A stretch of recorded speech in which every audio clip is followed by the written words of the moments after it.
Ezio's life would depend on it. The distance was too far and the descent too dangerous for even the most daring leap of faith. The parachute took the form of a triangular tent or pyramid of strong silk held in place by struts of thin steel. Ezio attached the rope from each of its four corners to a quick-release harness, which he buckled round his chest. Then, pausing to gauge the wind and to ensure that no one below was looking up, hurled himself into the air. It would have been an exhilarating feeling if Ezio had had the leisure to enjoy it, but he concentrated on guiding the device, using the convection currents and thermals as best he could, imitating an eagle, and brought himself to a safe landing a dozen yards from the nearest building. Swiftly stowing the parachute, he made his way into the village. Sure enough, the Templars were busy harassing the villagers, pushing them around and beating them without mercy if they showed the slightest sign of not answering clearly and instantly. Ezio blended in with the people of the village, listening and watching. One old man was pleading for mercy as a Templar bravo stood over his cowering form. "Help me, please," he begged anyone who would listen, but no one was. "Speak, dog!" the Templar shouted. "Where is he?" Elsewhere a younger man was being beaten by two thugs, even as he implored them to stay their hand. Another cried, "I am innocent!" as he was clubbed to the ground. "Where is he hiding?" snarled his assailants. It wasn't only the men who were being cruelly handled. Two other Templar cowards held down a woman as a third kicked her mercilessly, stifling her cries as she writhed on the ground, piteously beseeching them to stop. "I know nothing. Please forgive me." "Bring us the assassin, and no further harm will come to you," sneered her tormentor, bringing his face close to hers. "Otherwise—" Ezio watched, aching to assist, but forcing himself to concentrate on his search for the captain. He arrived at the front gate of the village just in time to see the object of his search mounting a horse-drawn wagon. The captain was in such a hurry to be gone that he flung the driver out of his seat onto the ground. "Get out of my way!" he bellowed. "Fie appobrostamo!" Seizing the reins, the captain glared around him at his troops. "None of you leave until the assassin is dead," he snarled. "Do you understand? Find him!" He'd been speaking Greek, Ezio registered. Formerly, Ezio had mostly heard Italian and Arabic. Could the captain at least be a Byzantine among this Templar crew?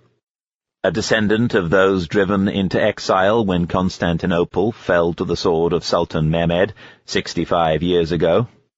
Ezio knew that the exiles had established themselves in the Peloponnese soon afterward, but even after they'd been overrun there by the triumphant Ottomans, pockets still survived in Asia Minor and the Near East. He stepped forward into the open. The soldiers looked at him nervously. "Sir," said one of the bolder sergeants, "he seems to have found us." For reply, the captain seized the whip from its socket by the driver's seat and lashed his horses forward, yelling, "Go! Go!" Ezio, seeing this, exploded into a run. Templar troops tried to impede him, but drawing his scimitar, he cut his way impatiently through them. Making a dive for the fast-disappearing wagon, he just missed gaining a hold on it, but managed to seize a trailing rope instead. The wagon checked for an instant, then surged forward, dragging Ezio with it. Painfully, Ezio started to haul himself hand over hand up the rope toward the wagon, while behind him he heard the noise of thundering hooves. A couple of soldiers had mounted horses themselves and were hot on his heels, swords raised, striving to get close enough to cut him down. As they rode, they screamed warnings to the captain, who lashed his own horses into an even more furious gallop. Meanwhile, another, lighter wagon had set off in pursuit and was swiftly drawing level. Crashing across the rough terrain, Ezio continued to haul himself up the rope. He was within 2 feet of the wagon's tailgate when the two riders behind him closed in. He ducked his head, waiting for a blow, but the horsemen had been too hasty and concentrated more on their quarry than their riding. Their mounts collided sickeningly inches behind Ezio's heels and fell in a pandemonium of screaming horses, cursing riders, and dust. Straining hard, Ezio forced his aching arms to make one final effort, and breathing heavily, he wrenched, rather than pulled himself the last foot onto the wagon, where he clung for a moment, motionless, his head swimming, catching his breath.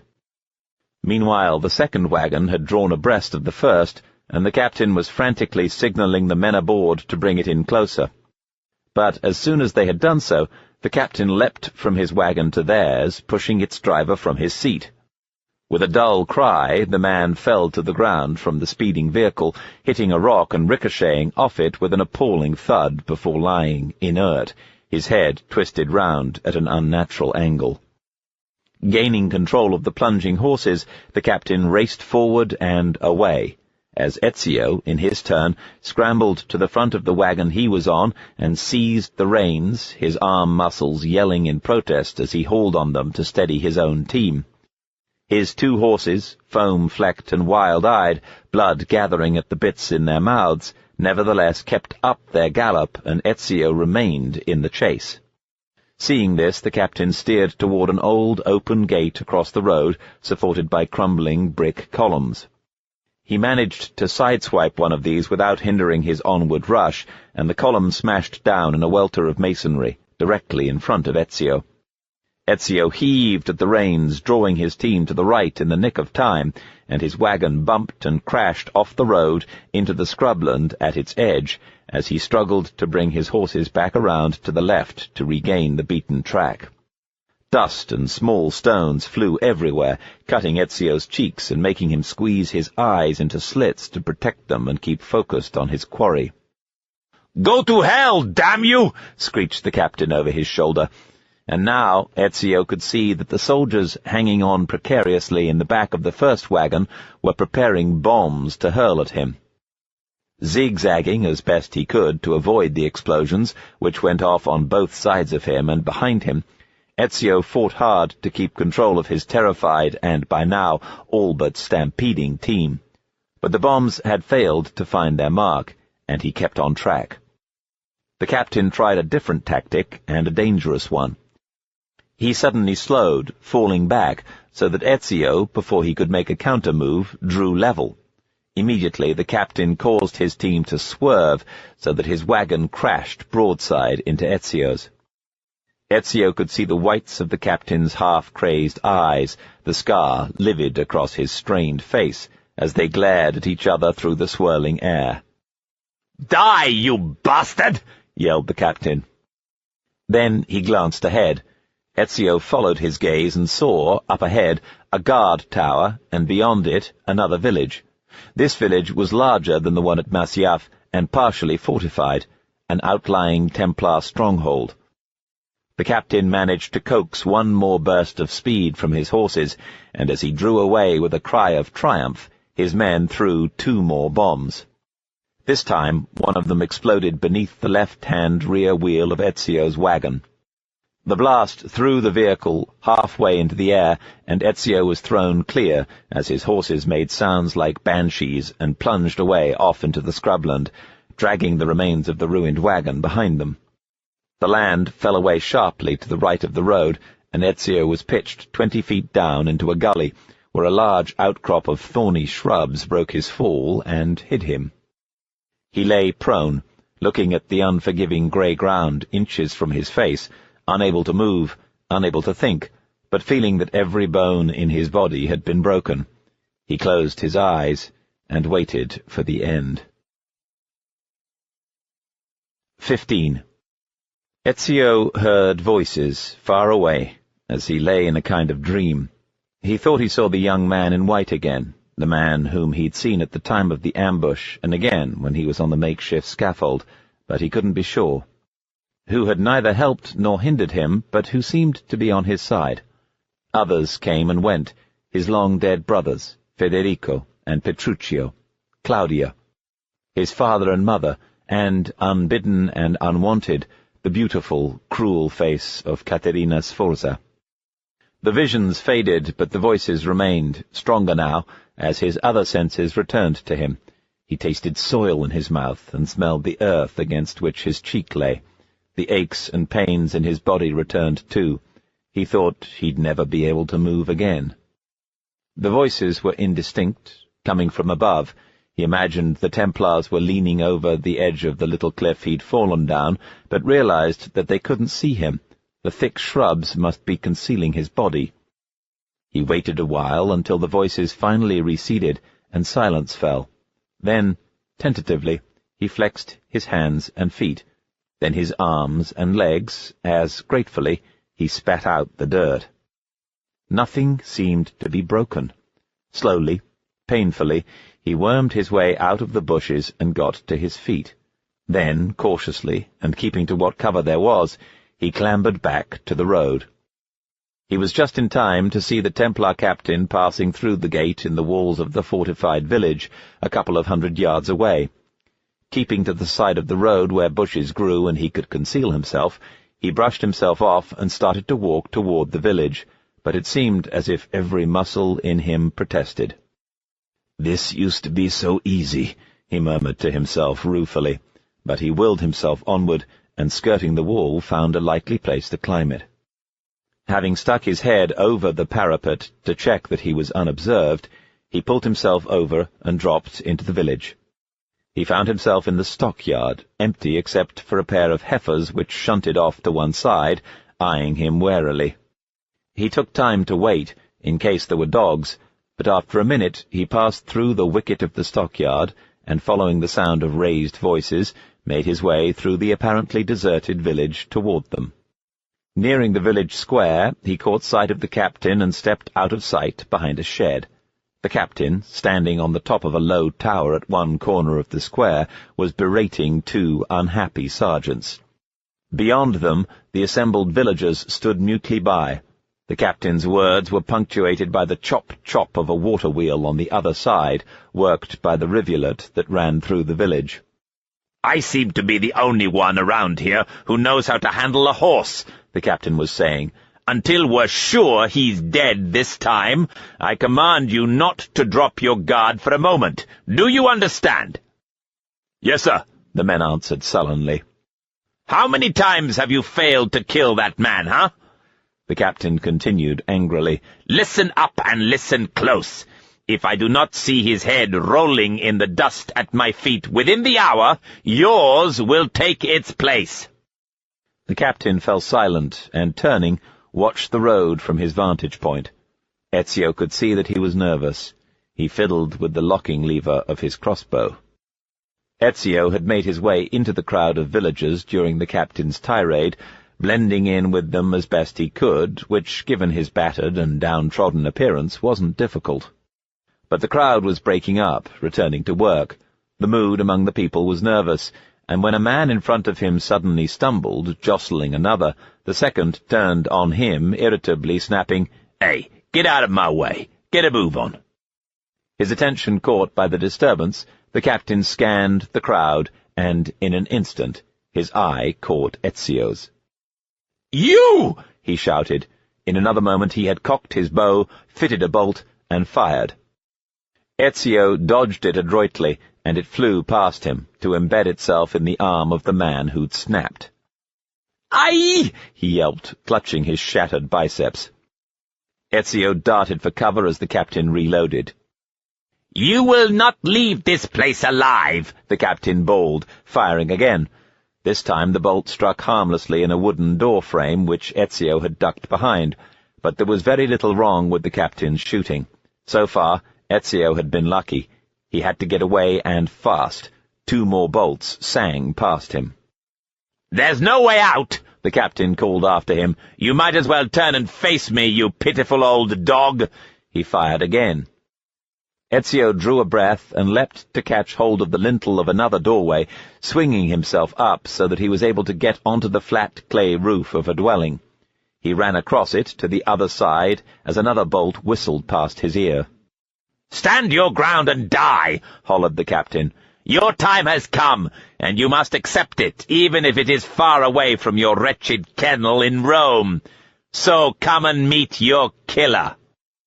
Ezio could see where soldiers were running around to the back of the village to cut off his line of retreat, but they had left the captain isolated except for his 2 sergeants, and his quiver of bolts was empty. The villagers had scattered and disappeared long since. Ezio ducked behind the low wall surrounding the roof, unstrapped his bags from his back, and slipped the pistol harness onto his right wrist. "Why will you not quit?" the captain was calling, drawing his sword. Ezio stood. "I never learned how," he called back in a clear voice, raising his gun. The captain looked at the raised weapon in momentary panic and fear, then, shrieking, "Out of my way!" at his attendants, he shoved them aside and leapt from the tower to the ground. Ezio fired and caught him in mid-jump, the bullet catching him in the left knee joint. With a howl of pain, the captain hit the ground, dashing his head against a sharp stone, and rolled over there. The sergeants fled. Ezio crossed the deserted square. No soldiers came back. Either their fear of Ezio had persuaded them that he was indeed a supernatural being, or their love of their captain could not have been very great. There was silence except for the steady clatter of the water wheel and the captain's agonized whimpering. The captain caught Ezio's eye as he approached. "Ah, damn it!" he said. "Well, what are you waiting for? Go on, kill me!" "You have something I need," Ezio told him calmly, reloading his gun so that both chambers were ready. The captain eyed the weapon. "I see the old hound still has his bite," he said through gritted teeth. Blood flowed from his knee and from the more serious wound on his left temple. "The book you carry, where is it?" The captain looked crafty. "Niccolo Polo's old journal, you mean? You know about that? You surprise me, assassin." "I am full of surprises," Ezio replied. "Give it to me." Seeing there was no help for it, the captain, grunting, drew an old leather-bound book, some 12 inches by 6, from his jerkin. His hand was shaking, and he dropped it onto the ground. The captain looked at it with a laugh that died, gurgling in his throat. "Take it," he said. "We have gleaned all its secrets and found the first of the 5 keys already. When we have the rest, the grand temple, and all the power within, will be ours." Ezio looked at him pityingly. "You are deceived, soldier. There is no ancient temple at Masyaf, only a library full of wisdom." The captain looked at him. "Your forebear, Altaïr, had the Apple of Eden in his control for 60 years, Ezio. He gained much more than what you call wisdom. He learned everything." Ezio thought about that fleetingly. He knew the apple was safely buried in a church crypt in Rome. He and Machiavelli had seen to that. But his attention was drawn back immediately by a sharp gasp of pain from the captain. Blood had been streaming from his untended wounds all the time they had been speaking. Now the man had the death pallor on him. A curiously peaceful expression came over his face, and he lay back as a huge, long, last, sighing breath escaped him. Ezio watched him for a moment. "You were a real bastardo," he said. "But for all that, requiescat in pace." He leaned forward and gently closed the man's eyes with his gloved hand. The water wheel hammered on. Otherwise, there was silence. Ezio picked up the book and turned it over in his hands. On its cover he saw an embossed symbol, its gilding long since faded, the emblem of the Assassin Brotherhood. Smiling slightly, he opened it to the title page. La Crociata Segreta, Niccolo Polo, Masyaf, Guigno, 1257. Constantinople, Gennaio, 1257. As he read, Ezio drew in a breath.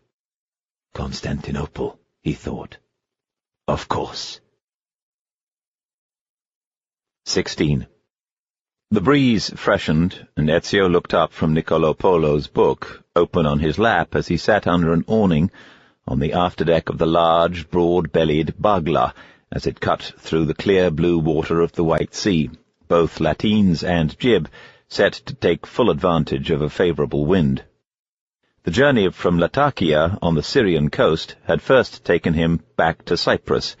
The next port of call had been Rhodes, where his attention had been caught by the arrival on board of a new passenger, a beautiful woman of perhaps 30, wearing a green dress that perfectly accorded with her copper-gold hair. Then on through the Dodecanese, north toward the Dardanelles, and, at last, the Sea of Marmara.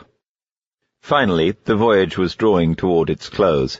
Sailors called to each other as passengers lined up along the gunwale to watch as, a mile distant, glittering in the sharp sunlight, the great city of Constantinople rose on the port bow.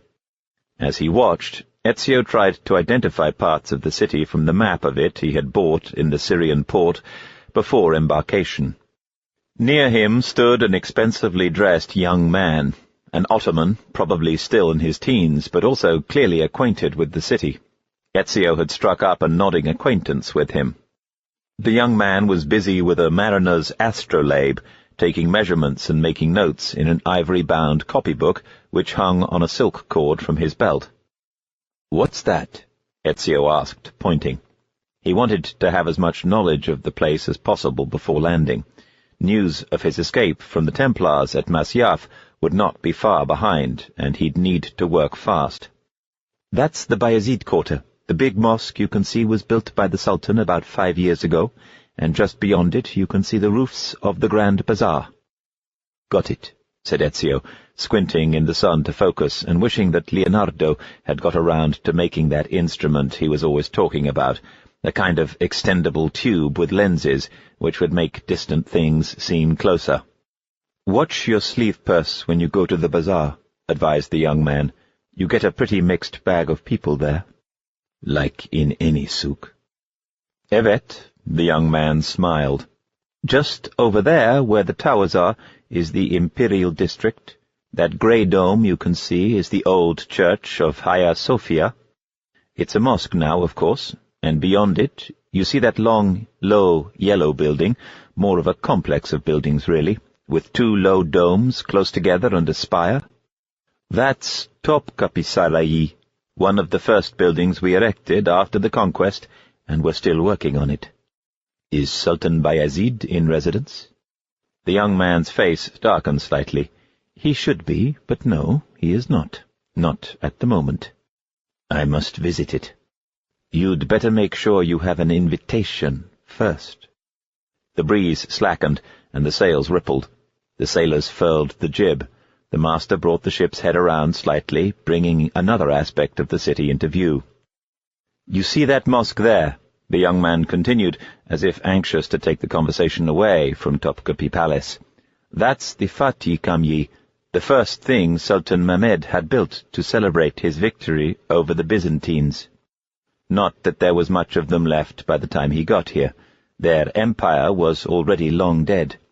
But he wanted his mosque to surpass Hagia Sophia.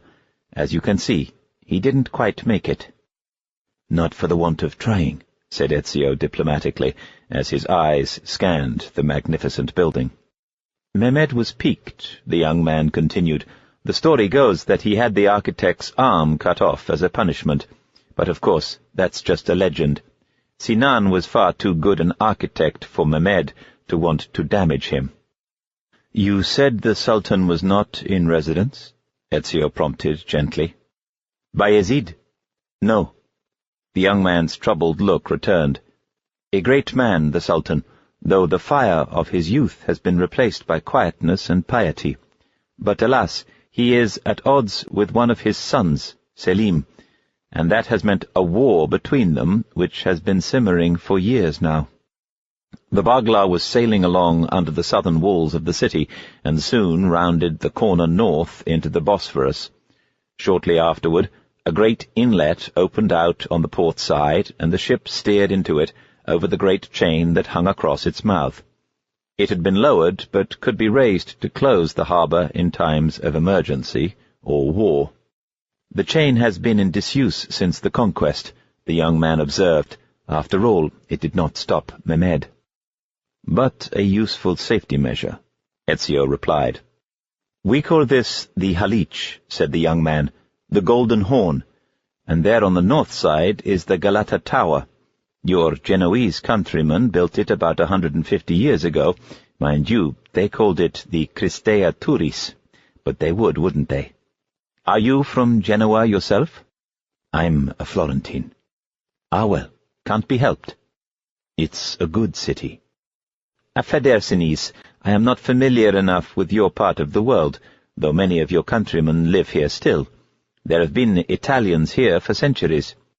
Your famous Marco Polo, his father, Niccolo, was trading here well over 200 years ago with his brother. The young man smiled, watching Ezio's face. Then he turned his attention back to the Galata Tower. There might be a way of getting you to the top. The security people might be persuaded. You get the most breathtaking view of the city from there. That would be most rewarding. The young man looked at him. You've probably heard of another famous countryman of yours, still living, I believe. Leonardo da Vinci? The name stirs some memories. Less than a decade ago, Sain da Vinci Bey was asked by our Sultan to build a bridge across the Horn. Ezio smiled, remembering that Leonardo had once mentioned it to him in passing. He could imagine his friend's enthusiasm for such a project. What became of it? He asked. I see no bridge here now. The young man spread his hands. I'm told the design was beautiful, but unfortunately the plan never came to pass. Too ambitious, the Sultan felt, at last. Non mi sorprende, Ezio said, half to himself. Then he pointed to another tower. Is that a lighthouse? The young man followed his gaze toward a small islet after them.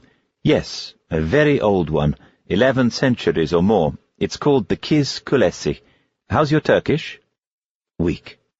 Then I'll translate. You'd call it the Maiden Tower. We called it after the daughter of a sultan who died there of a snake bite. Why was she living in a lighthouse? The young man smiled. The plan was to avoid snakes, he said. Look, now you can see the aqueduct of Valens. See that double row of arches? Those Romans certainly could build. I used to love climbing it as a child. Quite a climb. You almost look as if you'd like to try it. Ezio smiled. You never know, he said. The young man opened his mouth to say something, but changed his mind and shut it again. His expression as he looked at Ezio was not unkind, and Ezio knew exactly what he was thinking. An old man trying to escape the years. Where have you come from? Asked Ezio. The young man looked dismissive. Oh, the Holy Land, he said. That is, our Holy Land, Mecca and Medina. Every good Muslim's supposed to make the trip once in his lifetime. You've got it over with early. You could say that. They watched the city pass by in silence as they rowed up the Horn to their anchorage. There isn't a city in Europe with a skyline like this, Ezio said. Ah, but this side is in Europe, replied the young man. Over there, he gestured east across the Bosphorus, that side's Asia. There are some borders even the Ottomans cannot move, Ezio observed. Very few, the young man replied quickly, and Ezio thought he sounded defensive. Then he changed the subject. You say you're an Italian from Florence, he went on, but your clothes belie that, and, forgive me, you look as if you've been in them rather a long time. Have you been travelling long? Sì, da molto tempo. I left Roma 12 months ago, looking for inspiration, and that search has brought me here. The young man glanced at the book in Ezio's hand, but said nothing. Ezio himself didn't want to reveal more of his purpose. He leaned on the rail and looked at the city walls, and the other ships, from all the countries in the world, crowded at moorings, as their bagla slowly passed them. When I was a child, my father told me stories of the fall of Constantinople, Ezio said at last. It happened 6 years before I was born. The young man carefully packed his astrolabe into a leather box slung from a belt round his shoulder. We call the city Constantinii. Doesn't it amount to the same thing? We run it now. But you're right. Constantinii, Byzantium, Nea Roma, the Red Apple. What real difference does it make? They say Mehmed wanted to rechristen it Islambol, where Islam flourishes, but that derivation's just another legend. Still, people are even using that name. Though, of course, the educated among us know that it should be Istanbul, to the city. The young man paused. What stories did your father tell? Brave Christians being beaten down by wicked Turks? No, not at all. The young man sighed. I suppose the moral of any story matches the temper of the man who tells it. Ezio pulled himself erect. Most of his muscles had recovered during the long voyage, but there was still an ache in his side. That we can agree on, he said. The young man smiled warmly and genuinely. Guzel, I am glad. Constantinople is a city for all kinds and all creeds, even the Byzantines who remain, and students like me or travelers like you. Their conversation was interrupted by a young Seljuk married couple who were walking along the deck past them. Ezio and the young man paused to eavesdrop on their conversation. Ezio, because any information he could glean about the city would be of interest to him. My father cannot cope with all this crime, the husband was saying. He'll have to shut up shop if it gets any worse. It will pass, his wife replied. Maybe when the Sultan returns. Ha! Rejoined the man sarcastically. Bayezid is weak. He turns a blind eye to the Byzantine upstarts. And look what the result is. Carcassa! His wife shushed him. You should not say such things. Why not? I tell only the truth. My father is an honest man, and thieves are robbing him blind. Ezio interrupted them. Excuse me. I couldn't help overhearing. The man's wife shot her husband a look. You see? But the man turned to Ezio and addressed him. Affedersiniz, effendem. I can see you are a traveller. If you are staying in the city, please visit my father's shop. His carpets are the best in all the empire, and he will give you a good price. He paused. My father is a good man, but thieves have all but destroyed his business. The husband would have said more, but his wife hastily dragged him away. Ezio exchanged a look with his companion, who had just accepted a glass of sharbat brought to him by what looked like a valet. He raised his glass. Would you care for one? It's very refreshing, and it will be a while yet before we dock. That would be excellent. The young man nodded at his servant, who withdrew. In the meantime, a group of Ottoman soldiers passed by, on their way home from a tour of duty in the Dodecanese, and talking of the city they were returning to. Ezio nodded to them and joined them for a moment, while the young man turned his face away and stood aloof, making notes in his little ivory-bound book. What I want to know is, what are these Byzantine thugs holding out for? One of the soldiers asked. They had their chance once. They nearly destroyed this city. When Sultan Mehmed rode in, there were fewer than 40,000 people living here, and living in squalor, put in another. Aine noile, said a third. Exactly so. And now look at the city. 300,000 inhabitants, and flourishing again for the first time in centuries. We have done our part. We made this city strong again. We rebuilt it, said the second soldier. Yes, but the Byzantines don't see it that way, rejoined the first. They just cause trouble every chance they get. How may I recognize them? Ezio asked. Just stay clear of any mercenaries you see wearing a rough, reddish garb, said the first soldier. They are Byzantines, and they do not play nice. The soldiers moved off then, called by an NCO to ready themselves for disembarking. Ezio's young man was standing at his elbow. At the same moment his valet reappeared with Ezio's sharbat. So, you see, said the young man, for all its beauty, Constantinople is not, after all, the most perfect place in the world. Is anywhere, Ezio replied.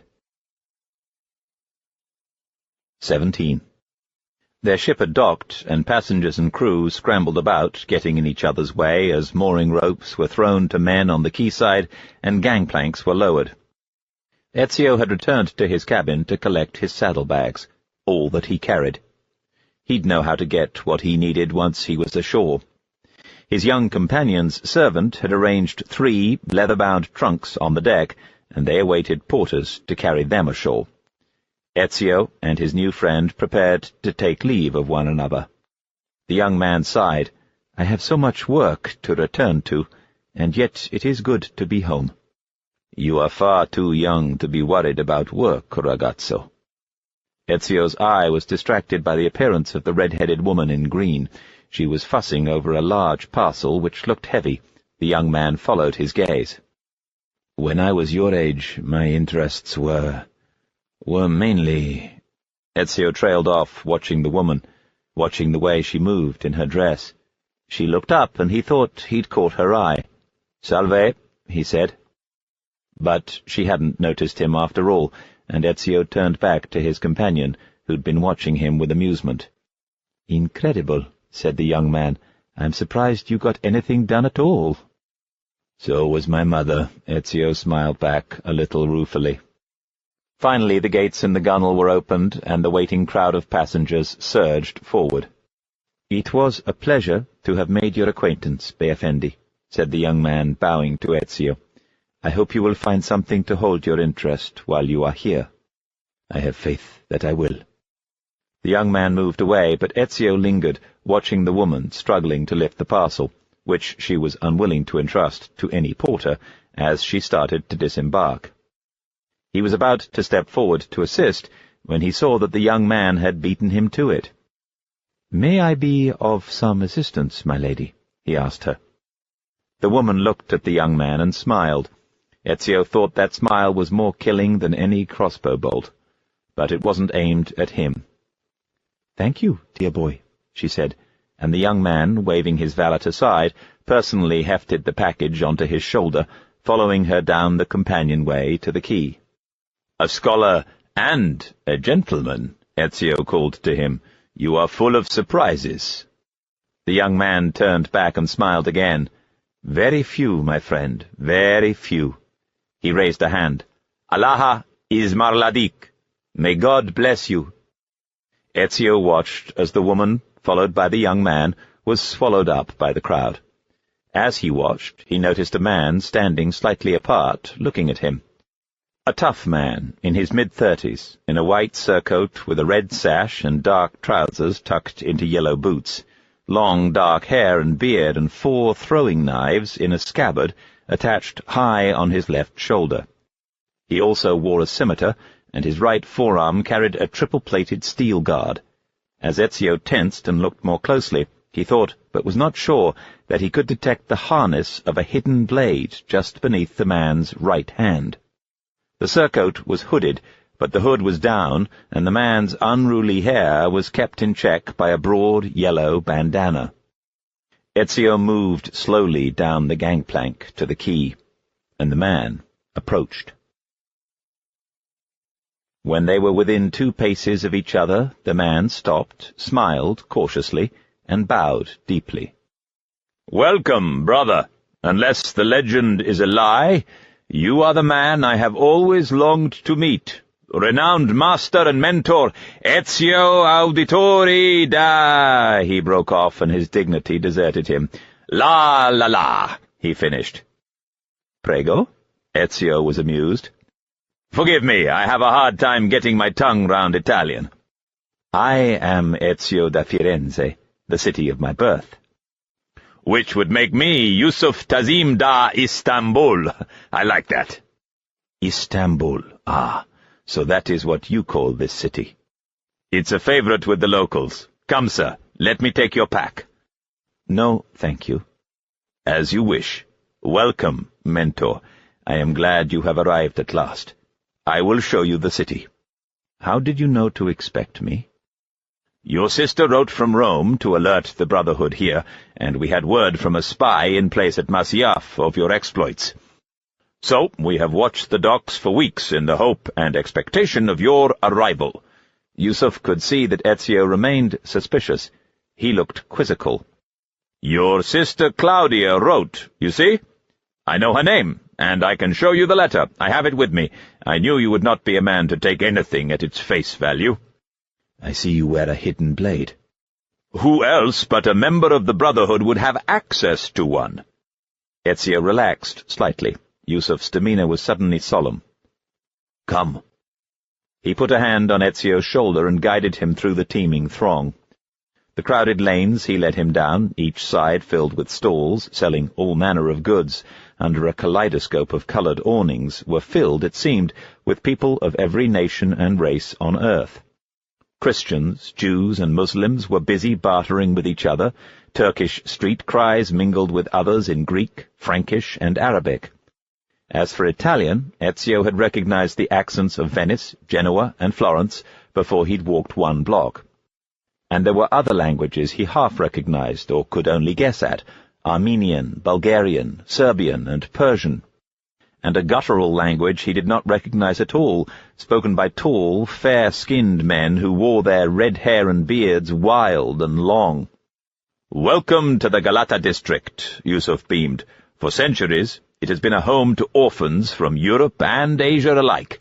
You won't find more diversity anywhere else in the city, and for that very good reason, we assassins have our headquarters here." "Show me." Yusuf nodded eagerly. "Kesin likle, mentor, at once. The Brotherhood here is impatient to meet the man who put the Borgia out to grass." He laughed. "Does everyone in the city already know I'm here?" "I sent a boy ahead as soon as I spotted you, and in any case, your Holy Land tussle with the Templars did not go unnoticed. We didn't need our spy for that." Ezio looked reflective. "When I first set out, violence was far from my mind. I sought merely wisdom." He looked at his new lieutenant. "The contents of Altaïr's library." Yusuf laughed again, though less certainly.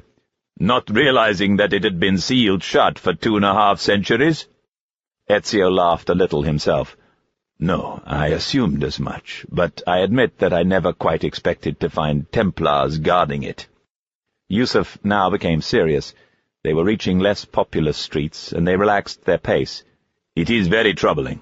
5 years ago, Templar influence here was minimal, just a small faction with dreams of restoring the throne to Byzantium." They'd reached a small square, and Yusuf drew Ezio to one side to point out a knot of 4 men crowded in a dark corner. They were dressed in dull grey armour over rough red woolen tunics and jerkins. "There's a group of them now," Yusuf said, lowering his voice. "Don't look in their direction." He glanced around. "They're growing in number day by day, and they know what we all know, that Sultan Bayezid is on his way out. They're watching, waiting for their moment. I believe they may try something dramatic." "But is there no heir to the Ottoman throne?" Ezio asked, surprised.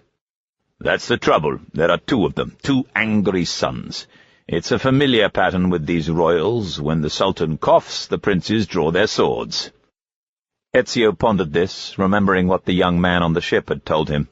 "Between the Templars and the Ottomans, you must be kept busy," he said. "Ezio, Effendim, I tell you in truth that I barely have time to polish my blade." Just then a shot rang out, and a bullet embedded itself in the wall inches to the left of Yusuf's head. 18. Yusuf dived behind a row of spice barrels with Ezio close behind him. "Talk of the devil, and there he is," Yusuf said, tight-lipped, as he raised his head just enough to see the gunman reloading across the square. "Looks like our Byzantine friends over there didn't take kindly to being stared at." "I'll take care of the guy with the musket," said Yusuf, measuring the distance between himself and his target as he reached back and plucked one of his throwing knives from the scabbard at his back. In a clean movement, he threw it, and it hurtled across the square, rotating 3 times before it found its mark, burying itself deep in the man's throat, just as he raised his gun to fire again. Meanwhile, his friends were already sprinting toward them, swords drawn. "Nowhere to run," said Ezio, drawing his own scimitar.